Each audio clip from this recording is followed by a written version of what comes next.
Express premium banner, Labor panic that party faces disaster like Democrats if they make this one big mistake. The government has been warned it ignores voters' concerns about the cost of living and immigration at its peril. Labor will face the same fury that drove the Democrats out of office and handed the White House to Donald Trump if they ignore the biggest worries of ordinary voters, senior party figures have warned.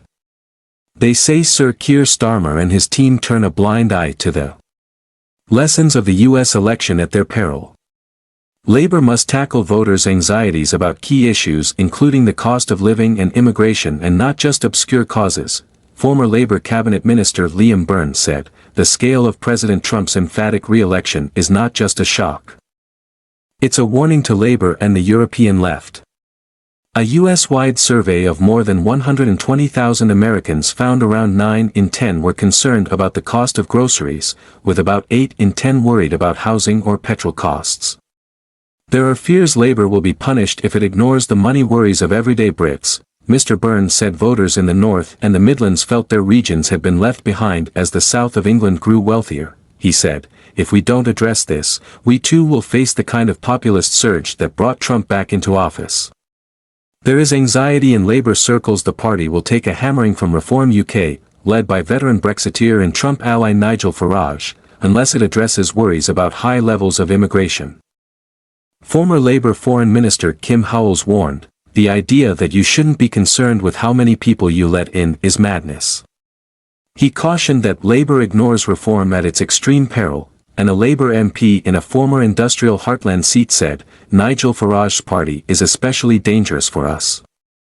People with strong memories of the miners' strike and the most painful moments of the Thatcher era will always struggle to vote Conservative, but reform has none of that baggage." Urging Labour to focus on the cost of living, the MP said, "The Democrats are about to be cast out of power because they ignored the concerns of working people who struggle to pay the bills at the end of the month. If we ignore people's money worries the wave that humiliated Kamala Harris could sweep Keir Starmer out of Downing Street." Reform Deputy Leader Richard Tice predicted that a similar democratic revolt to the one in the US will come to the UK. He said, "For far too long establishment politicians have ignored and mocked working people on both sides of the pond for being worried about immigration and the cost of living.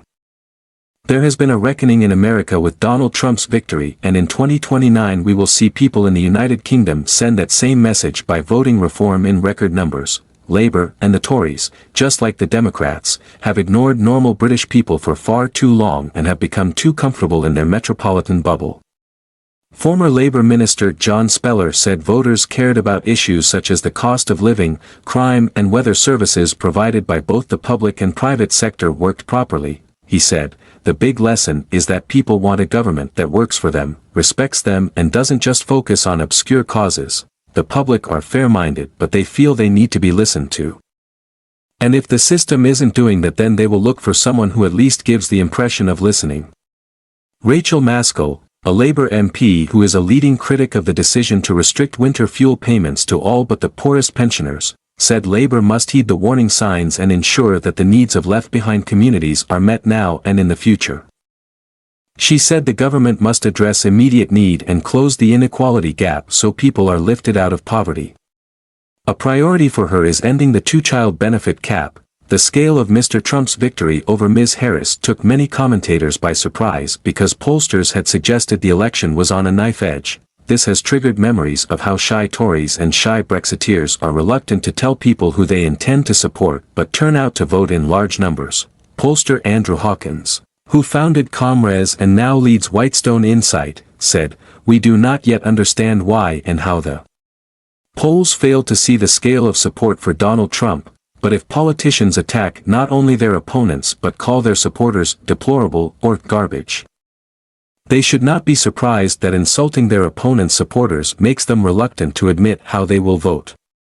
Warning against demonizing rivals, he said, "The US election shows that if you call your opponent Hitler and catastrophize about the impact of them winning, you make it impossible to have open, calm discourse about the merits of each party's political offer. Play the man and not the ball and you play blind." Twice now Donald Trump has won against female candidates going hard against him on left-obsessive issues like abortion, and twice American voters have said that they want a president who will make them better off economically.